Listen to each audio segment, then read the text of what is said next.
خواهرمون بیبی از ایران، بفرمایید بیبی. سلام آقای خدمتی. سلام و رحمت روزتون الله. بخیر. روز شما بخیر. ببخشید سوالی داشتم راجع به زنده باشید، راجع به ازدواج پیامبر صلی الله علیه و آله و سلم. میگن که برای عقد نکاح دائم فقط مرد 4 تا زن میتونه بگیره، ولی پیامبر زنهای متعددی داشته. بعد گفتن که یک روز استغفرالله پیامبر در بازار بوده، کنیز خودشو میبینه، میل به همبستری میکنه، کنیزو میبره بعد ول میکنه. آیا همچین چیزی صحت داره؟ زنای پیغمبر چند تا بودن و چجور بوده ازدواجشون؟ آیا برای مردای الانم غیر از 4 تا زن مجازه بیشترش، یا فقط برای پیامبر مجاز بوده؟ توضیح میدم. متشکرم از جوابتون. خدا دار شما. حافظ شما.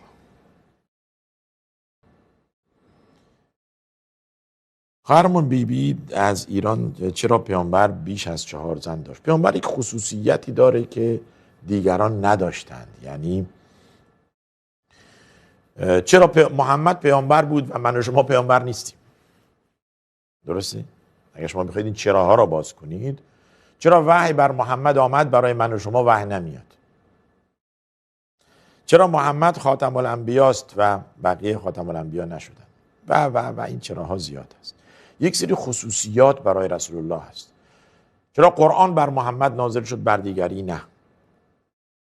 و چرا عربی بود و ایرانی نبود؟ و چرا در مکه بود و در مثلا تبریز نبود؟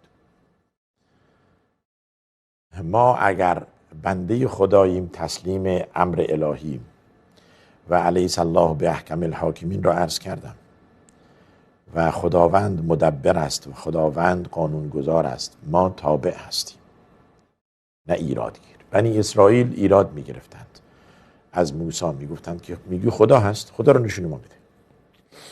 و قالوا ارنا الله جهرا، آشکارا خدا نشون بده تا بهش ایمان بیاریم. ای خدا کجاست خدا؟ ولی ایمان به غیب جزو صفاتی است که مؤمنین دارند. خداوند در اول سوره بقره میفرماید الذین یؤمنون بالغیب. بعد اینکه این قرآن را میفرماید شکی درش نیست، متقین را معرفی میکنه، یکی از صفاتشون ایمان به غیب است. و پیامبر یک سری خصوصیات داشتن، از جمله معجزه داشتن، معجزه اسراء و معراج. چرا محمد به اسراء و معراج رفت من و شما نمیریم؟ بله و همچنین برای پیامبر چند زن آزاد بود که ازدواج کند. پیامبر زمانی که فوت کرد 9 زن در اختیار داشت. پیامبر با 11 زن ازدواج کرد. و کنیز، مسئله کنیز یک مسئله علاهده است که باید دربارش صحبت کرد. کنیزی که قبل از اسلام بود و کنیزی که اسلام آمد و بود و اسلام در مقابل یک عمل انجام شده قرار گرفت در مسئله کنیز و بردهداری که با یک سیاست گام به گام این را از بین برد. یعنی مسئله کنیز و بردهداری به برکت اسلام از بین رفت. نه این که اسلام ببینید، اگر که ما سواد نداشته باشیم، منظور سواد که میگم نه پزشک و مهندس نباشه، پزشک و مهندس از دید شرعی سواد شرعی نیست. سواد شرعی یعنی مطالعه، یعنی تلاوت قرآن، این بهش میگن باسواد. حالا اون که میاد از قرآن و از حدیث انتقاد میکنه ولی سواد قرآن و حدیث نداره، از دید علما بی سواد است. همچون بی سوادی باید اول برود خود را باسواد کند، اهل قرآن کند، اهل حدیث و اهل سیرت، بعد بیاد صحبت کنه. توجه فرمودید؟